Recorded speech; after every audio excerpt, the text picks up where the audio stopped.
Hello, I'm David Ellenstein. I'm the artistic director of the North Coast Repertory Theater in Solana Beach, California. A couple of months back, we did a reading of a short play by the retired judge, the Honorable H. Lee Sarakin, who served on the United States District Court as well as the Court of Appeals. He wrote a play called The Race Card Face Up, which exposes an injustice that has occurred in our judicial system. The theater has donated our resources and our time, and the actors have donated their skills so that we could make a recording of this play for you to see. At the end of the play, there'll be a link to a clemency petition that we're hoping to get before President Obama. If you are so moved, we hope that you will sign that petition. And now, the race card, face up.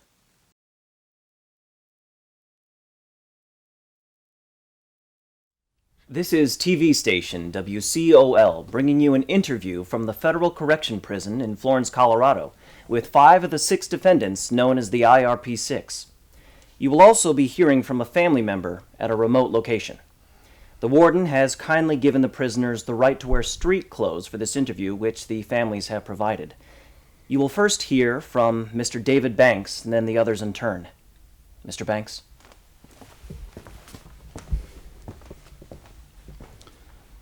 My name is David Banks, and I'm serving an 11-year sentence at the Federal Correctional Complex Prison Camp in Florence, Colorado. I've lost everything. My business, my money, my family, my future, my church, and my freedom. Everything but my faith. Nothing in my life would have predicted me being labeled a criminal and a convict. I guess I'm what you'd call a Army brat. My dad was in the U.S. Army for more than 20 years. He loved and respected it, and so did I. He served 2 tours in Vietnam, volunteering for his second tour. My mother is a pastor who taught me Christian values. I went to the University of Colorado, but left before I graduated and enlisted in the Navy. I was assigned to the Naval Air Control School, being one of 2 students who scored 100% on the entrance exam. I graduated the top of my class. I ultimately was stationed at the Willow Grove, Pennsylvania Naval Air Station. After about 3 years, my father died, so I left the Navy and came home to take care of my mother. I had friends working in the information technology, and I decided to pursue a career in that field, where I spent the next 14 years working as a software consultant, doing work for MCI, AT&T, Verizon, WorldCom, IBM, and the Supreme Court of Nevada. I then decided to work with my brother-in-law, Gary Walker, on a very exciting project, and through no fault of his, that's where the nightmare began. My name is Gary Walker, and I'm serving a sentence of 11 years in the same prison. Just like David, service to our country was in our history and in our blood. My father was in the Air Force, and I dreamed of being a fighter pilot from about the time I was 9. President Ronald Reagan granted me an appointment to the United States Air Force Academy. I couldn't make it as a pilot, though, because of my poor eyesight. So I completed my education at the University of Colorado, obtaining a degree in computer science. After college, I worked on what was known as the Star Wars project at Martin Marietta. I was assigned to the National Test Facility at Falcon Air Force Base in Colorado. I helped design and develop key software components to the Star Wars program, created to defend against nuclear attack. I personally met and demonstrated the program to Prime Minister Margaret Thatcher and French Prime Minister Pierre Joux. Hardly the precursor of a life of crime. Just an aside, not only were the 6 of us all devout members of the same church, there was not a single criminal charge or conviction among any of us until these unbelievable events unfolded. I went on to spend my time after Marietta, now Lockheed, as a senior software consultant for numerous Fortune 500 companies. My name is Clinton Stewart, and I'm serving a sentence of 10 years at the same prison in Colorado. It's fitting that we lived, prayed, and worked together, that we should end up dying together. Because that is what prison is for us and our families. I don't think future criminals suited me either. I was brought up in a very hard-working and very religious family. I joined the Air Force after a year of college. After 7 years of service, I was selected for a special agent assignment overseas while serving as a crypto systems engineer at NORAD Spacecom.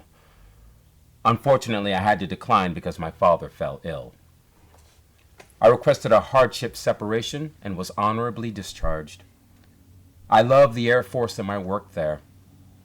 Once back in the States, I had an excellent and active career as a cybersecurity expert, technologist, and consultant before joining this group. I am Kendrick Barnes, and I am serving a 7-year sentence at the same prison in Colorado. I was the Chief Information Officer at IRP Solutions, the name of our company. I have 15 years prior experience in information systems management, software development, systems integration, and architecture. I have done work for companies such as Cendant, Merkle, Western Union, and Comcast Communications. My father, too, was a retired vet who spent 22 years in the United States Army with 2 tours in Vietnam. I was also a member of the same church for 30 years, as were and are my friends and business partners. Also, please permit me to brag about my wife, Tisha Barnes. She is a graduate of the United States Air Force Academy, class of 2004. She served as a cadet squadron commander in her senior year. She is part of a long military tradition. Her father was a decorated war veteran, an Army Ranger. Her grandfather was a Vietnam veteran and a Green Beret. Her mother is a retired colonel in the United States Medical Service Corps and served in the Pentagon and the Office of the Surgeon General. I am Demetrius Harper, and I'm serving a 10-year sentence at the same prison.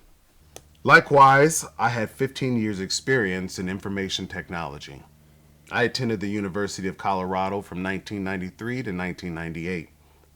I worked for companies including Oracle, Compaq, and MCI WorldCom. I joined IRP because I thought it was a wonderful opportunity to launch a new and successful product and at the same time aid law enforcement and protect the country. I attended the same church for 30 years and served as a minister there as well. My father also served in the U.S. Army. At the age of 20, he served in South Korea. He was an instructor at Fort Lewis and served an extended tour in Vietnam. Every school he attended while in service, he graduated in the top 1%. After only 17 years of service, he was selected for the Sergeant Major's Academy, something I understand is unprecedented by Army standards. 4 of my uncles also served in the armed forces. So let me describe what it is we were trying to develop and sell. It was highly complex, but I'll try to simplify it. One of the great failings that led to the catastrophe of 9/11 was the failure of various government and law enforcement agencies to share information. There were numerous articles written about the failure and the need to develop a system that would help coordinate essential information among all law enforcement agencies. So I decided I would try and develop a software solution that would revolutionize the way law enforcement agencies collaborated and shared information. I eventually labeled it Investigative Resource Planning, IRP. After years of development work, we demonstrated it to anyone who might be interested, including members of Congress, the Department of Homeland Security, and several police departments, including New York and Philadelphia. The interest was great, but each had suggestions to comply with their own needs.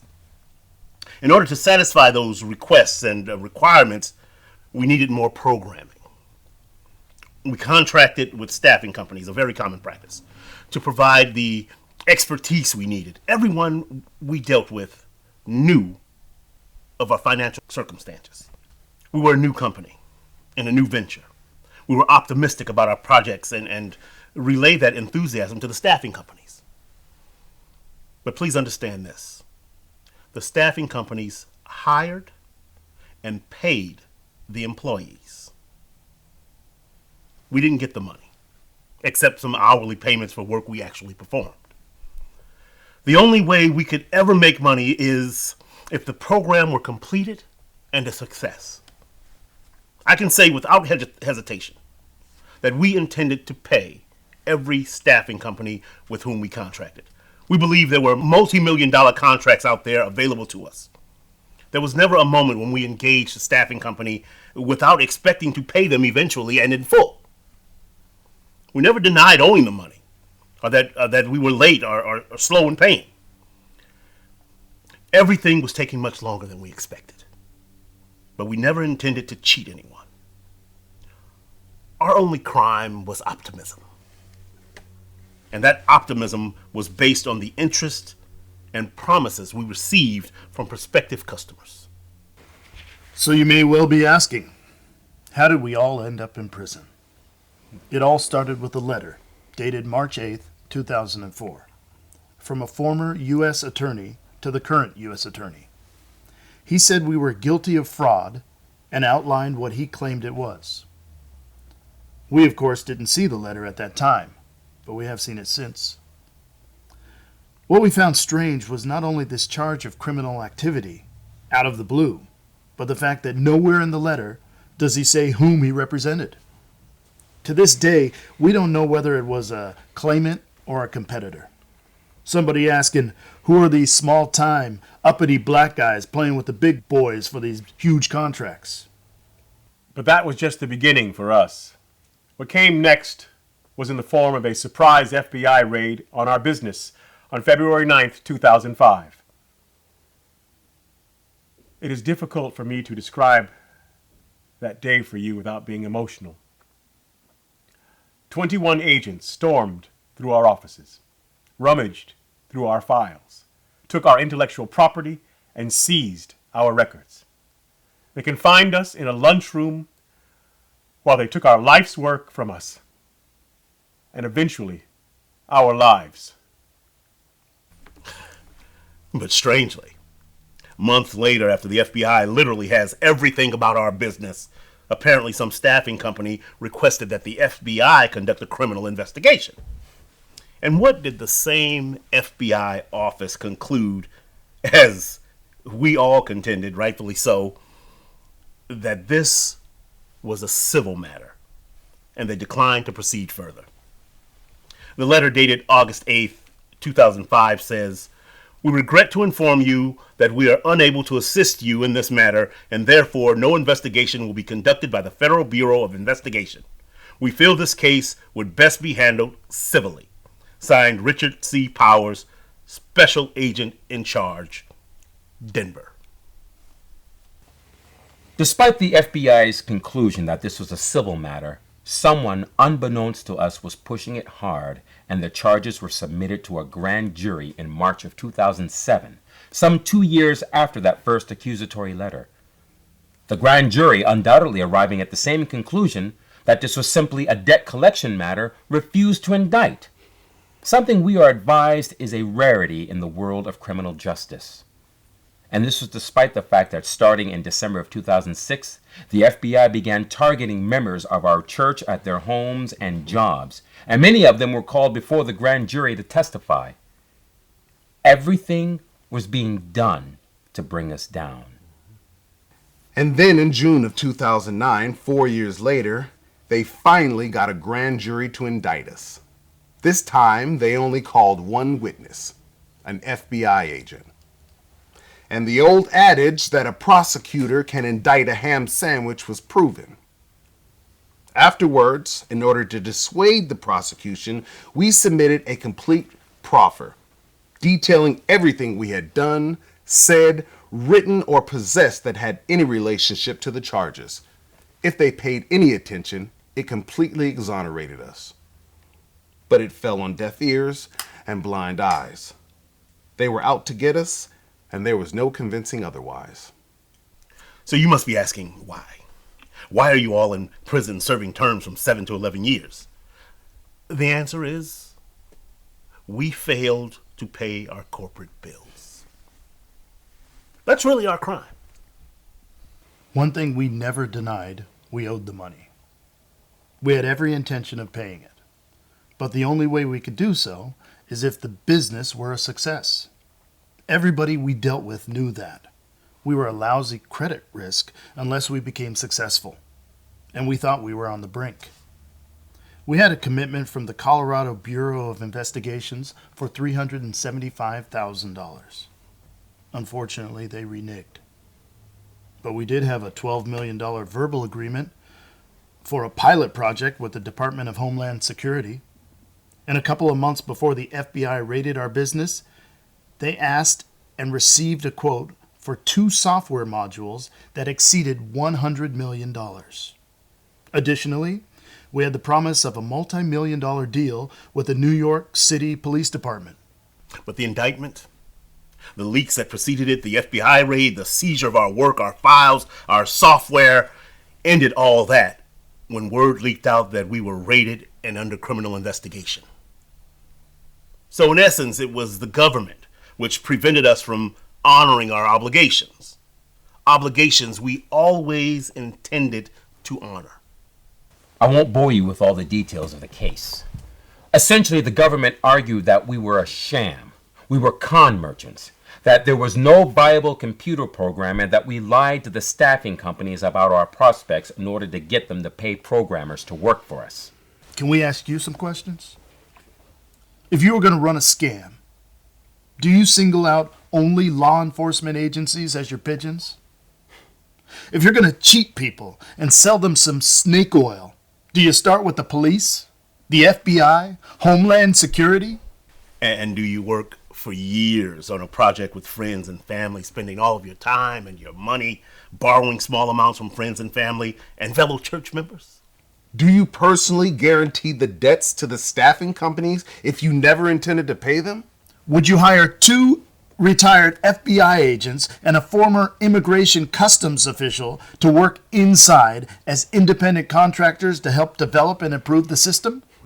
Would you hire and pay 2 major law firms to represent you? Would you take the time and incur the expense to travel to law enforcement agencies all over the country to demonstrate your program? And would you lease space of 10,000 square feet for $20,000 per month, decorate it, and invite law enforcement representatives to an opening? Would you seek investment capital, lines of credit, and create an investment prospectus? And explain to me, how do you make money having staffing companies pay the employees directly? Even the government had to concede we made no money on this alleged scheme. Here's a quote from the U.S. Attorney in his opening statement to the jury. The evidence isn't going to show that the defendants got fabulously wealthy from this scheme. How true? The government did present evidence from the staffing companies that we claim we actually had contracts, something that we denied. But despite the government's claim that we built staffing companies, the truth is, out of the $5 million paid by staffing companies, we each averaged, for work we actually did, about $50,000 a year for 2 years. That's it. Some scam. That's a fraction of what we could have made working for other companies. 88% of the money paid out went to programmers and consultants, not us. The only way we could have made any money is if the program were a success and we had paying and satisfied customers and contracts. There was no way for us to make money otherwise. It's like saying we were constructing a building, hiring contractors who paid their employees to build something that we never intended to finish or sell. If it was a scam, we were the stupidest con man ever. We were certain that the prosecution could never convince a jury that we were criminals, or that the program was a fake, or that the staffing companies had been intentionally built. We were so convinced that we fired our court-appointed lawyers, all of whom wanted us to plead guilty to something we had not done. We decided to represent ourselves, having faith in the justice system. I know what you're thinking. We were stupid. But we were innocent. No one was going to convict us. We're afraid you won't hear us out if we recite everything that happened at the trial. So we want to tell you one incident that will give you a flavor of what we confronted. The government concluded its case earlier than predicted by offering evidence of the charges mentioned before. They brought up the fact that we use multiple corporations and some billing practices to make us look sinister. But the heart of the case was that we were a bogus company out to scam the staffing companies. As a result of their early finish, we were not ready with our defense, and we were scrambling for witnesses because the court had unexpectedly denied allowing our 2 expert witnesses to testify. The denial supposedly based on our failure to properly notify the prosecution, although both experts were on our witness list and both had furnished letters to the government outlining their opinions regarding the staffing practices.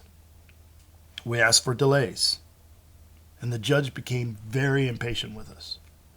At one point, she said to us that either we produce a witness or one of us would have to take the stand or our case would be Closed. Here was a threat from the court that could end our case. We caucused and decided that one of us had to testify. I testified, and then Gary objected. A Donnybrook broke out, because Gary said our Fifth Amendment rights had been violated by compelling us to testify. The judge said she had not said anything of the kind, and we demanded the transcript. We were all absolutely unanimous in our verbatim version of what she had said. She denied production of the transcript for that day and at the time, some 200 pages, but assured us that they would be produced at the end of the day. The transcript of that particular conversation in the courtroom between us and the judge has never been produced to this day. We were told it was missing. It was available, but they would not turn it over. That it had never been recorded by the reporter. That we could not see the original notes, etc. A million excuses, but never the transcript. We even started a civil suit against the reporter on the ground that we had paid for the entire transcript and had not received it. The suit was dismissed. Neither the court reporter nor the U.S. attorney ever filed an affidavit testifying as to what was said or what happened to the transcript of that conversation, and neither has denied our version. The silence speaks volumes. The judge has said she doesn't remember her exact words. Everybody concedes that she said something, including the judge who heard the civil matter seeking the transcript. He concluded that no record of the conversation existed. We have no doubt what it was. Of course, the testimony, the objection, and the subsequent refusal to continue testifying all took place in front of the jury. How do you think a jury reacts when one defendant testifies and another objects on the grounds of self-incrimination? Try winning that case. You have heard the sentences that we received. 7 to 11 years. 7 to 11 years. Did we kill anybody? Did we rape anybody? Did we assault or rob anyone? Aside from us and our families, the only ones that were hurt were the staffing companies. They weren't paid what we owed them, and we regret that. And there were many other companies involved. Some stopped doing business with us when they didn't get paid, so we had to find others. 40 in all, but we were confident of success and didn't want to give up. I know any story should have some humor. This isn't funny, but it is laughable. After we were sentenced, we were denied bail. We were flight risks. We had lived in the same place virtually all our lives. Our extended families and our families lived here. We had all belonged to the same church for the last 15 years. We had no money. We could barely afford a bus ticket to the next town. The government had taken everything that made it possible for our business to survive. But we were declared flight risks and sat in prison from the time of sentencing to the decision on appeal. The guilty verdicts were rendered on October 20th, 2011. And the decision from the Court of Appeals was not rendered until June 30th, 2014. The day we were all waiting for. Time to go home. My name is Kaya Banks, and I'm David Banks' daughter. I'm here to represent the wives, the sisters, the fathers, the brothers of these 5 men, and to tell you their stories. And trust me, if they were here right now, you'd be bawling. But we don't want sympathy. We want outrage. We want justice. My father was sentenced on July 27, 2012. And I was not allowed to go that day because 2 of his friends had been sentenced. They had been shackled and hauled away. And neither of my parents wanted me to see that. And believe it or not, I was accepted to college that very same day, and I called my mom at court to tell her the news, and she said at that very moment that they'd taken my father and hauled him away. And I can't describe all the ways that I miss him. I can't call him in prison. He has to call me, and then calls are limited. And multiply that sadness for 6 families. Prison. You hear about it. You read about it. But it's indescribable once you're actually there. Everything I own fits in a locker that is waist high. My bed is about the size of a baby's crib and is either metal or on a concrete slab. I'm told when to eat and who I live with, where I can go, what I can do and not do. My cellmates have not been charged with violent crimes, and yet they can be as frightening as a convicted serial axe murderer. I've been strip searched so many times that I've developed immunity to it. Prison is a place where lost appeals and unrealized hopes cause us to lose the will to make it another day. While we are here, we all know that our families are likewise serving time. Neither us nor them for crimes committed. Here's a letter from Yolanda Walker, Gary's wife. I was in court when the verdict came down. It never occurred to any of us that it would be guilty. I just went numb. I was in total shock. My brother David looked at me and mouthed it was going to be okay, but it wasn't. I didn't know how I was going to tell my son and the other children. My hands were shaking so that I couldn't text the word guilty. Then they put shackles on their wrists, their feet, and around their waist, and they were all shuffled out of the courtroom like some chain gang. That's when we all lost it. That was the worst day of my life, and I relive it every day. How could this have happened to my husband and these other sweet, hardworking friends? How could this have happened in America? Everything has been taken from me and is now gone. So in my heart, I have to let everything go for the time being. Nothing here belongs to me. I can't provide anything for myself. But somehow, I still feel the need to live and make the best of a terrible situation. Here you are constantly surrounded by depressed resignation, which tries to steal your hope away. It's like a sickness that is contagious, and you can catch it just by walking by other inmates. Thank God for my family and those friends of mine who always preached God, because right now, that's all I have left. Daisy Bowden, Kendrick's mother, raised her son in the church and taught him how to respect his elders and the laws of the land. And every Sunday, she would cook this big meal for him and his wife, and then they would spend the whole day together. And now she just spends every Sunday missing the key coming through the door and just missing him. I find it ironic that there are signs all over this place with the words Department of Justice. We all should be in facilities that say Department of Injustice. I know that family values have taken a hit lately. Politicians who profess it but do not practice it. But faith remains. We were all brought up to be believers, to trust in God. I just celebrated one of my birthdays in here. It was just like any other day. I ate a little, terrible food, slept not very well as usual, worked for 18 cents an hour, talked with friends, listened to the news, and prayed.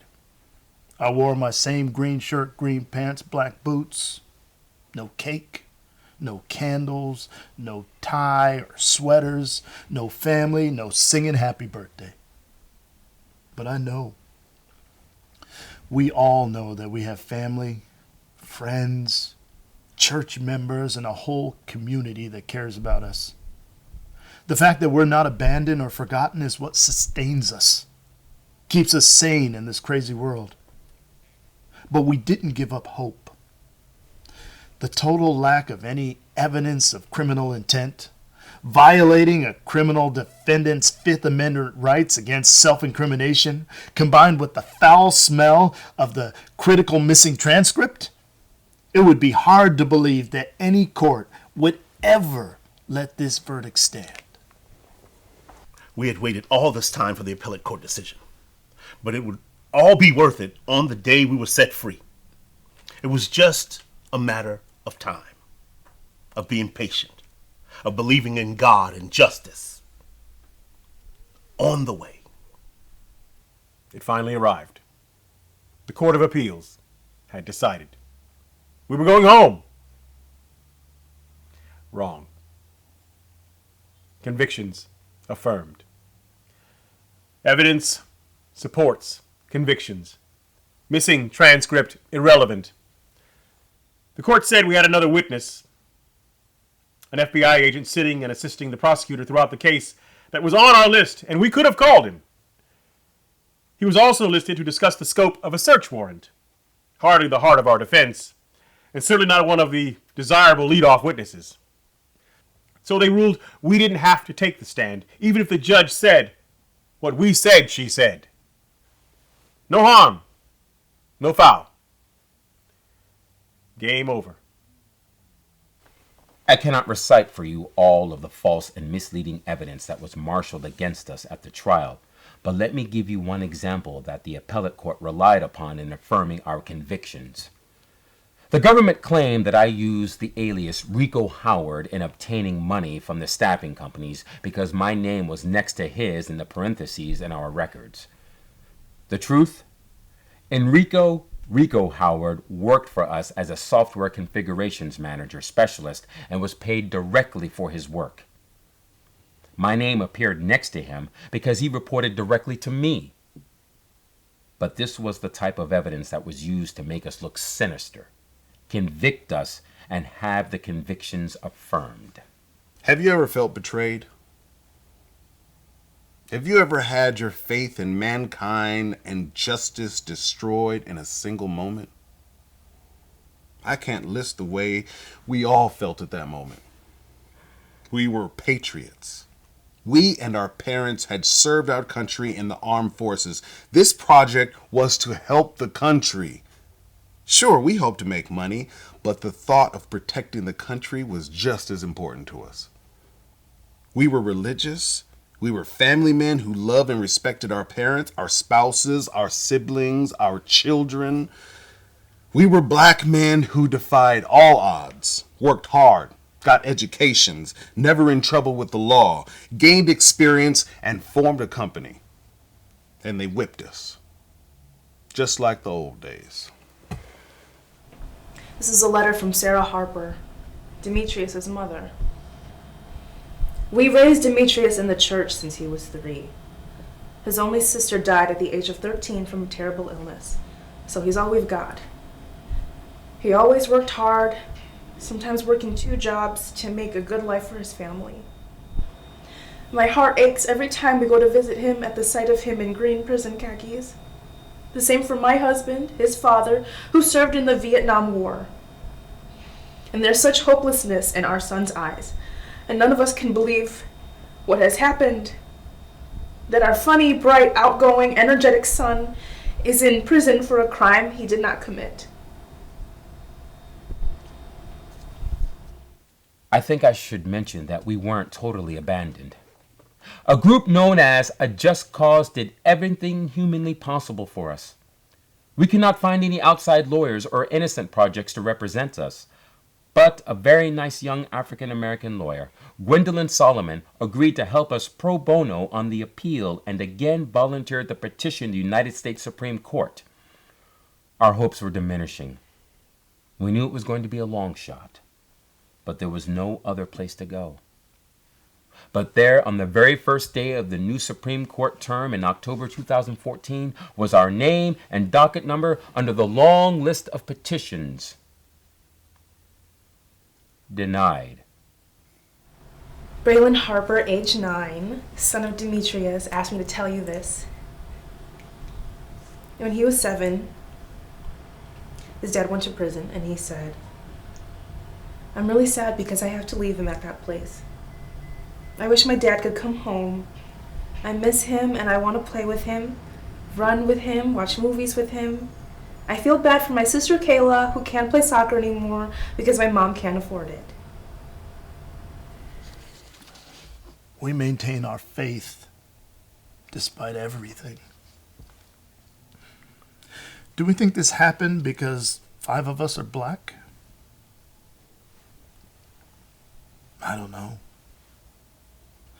But an FBI agent did ask me during a raid whether we would hire a qualified woman if she were white. We don't know who or why someone pushed so hard to see us indicted and convicted. But let me ask you this. Car companies have killed people. Rig explosions of oil companies have killed people, destroyed the environment and business. Cigarette companies have killed and harmed millions of people. Banks and brokerage companies have destroyed life savings and deprived people of their homes. How many of those executives were indicted, convicted, and sentenced to prison? How many white executives go to prison for 11 years for not paying corporate debt? Even if the jury believed that we lied to the staffing companies, how do we gain from that except to improve our program so that we could sell it and pay them? I don't want to play the race card, but will somebody explain to me why 6 guys, 5 black and 1 white, with no criminal record, no intent to defraud anyone, with our backgrounds, get indicted, denied bail, pending appeal, convicted, and receive unbelievably harsh sentences, unless it has something to do with the color of our skin? Our lives, our families have been destroyed, basically because we owed money. Somehow, I don't feel this happens to white people. We don't suggest that the judges involved were biased against us because we were black. Maybe race had nothing to do with it, but if it played a role, it was deeply embedded into our case long before it got to them. I suppose you noticed that our white brother, David Zeropolo, who worked with us for years and was an indispensable part of our team and was a fellow church member, isn't here for this interview. Why? Because his friends and family believe that he wouldn't be here in prison with us if he hadn't gone into business with 5 black brothers. And I suspect they may be right. I wish that I could be more articulate. I wish I could express the heartbreak that we all feel as to how inconceivable it is to us and the families of these men who worked hard all of their lives pursued an education, who are all church members, who loved and served their country and wanted to make it better and safer, who are wonderful brothers and fathers and sons, have ended up in prison. And we don't want to believe in an America that the men like these were prosecuted and persecuted because they're black. No, they weren't shot by policemen, but for us, it's as if they had been killed. And they weren't even wearing hoodies. They wore blue suits with white shirts and striped ties. But now they're just slaves again.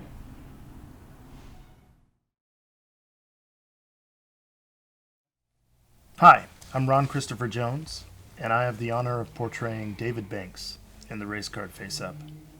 Hi, my name is Mark Christopher Laurence. It's my pleasure to play the role of Gary Walker. Take action. My name is Anthony Gordon Hamm, and I have the privilege of portraying Clinton Stewart in Judge H. Lee Sarakin's reading, The Race Card Face Up. I urge you to take action now. My name is Walter Murray, and I'm playing Kendrick Barnes. Please, hear our story.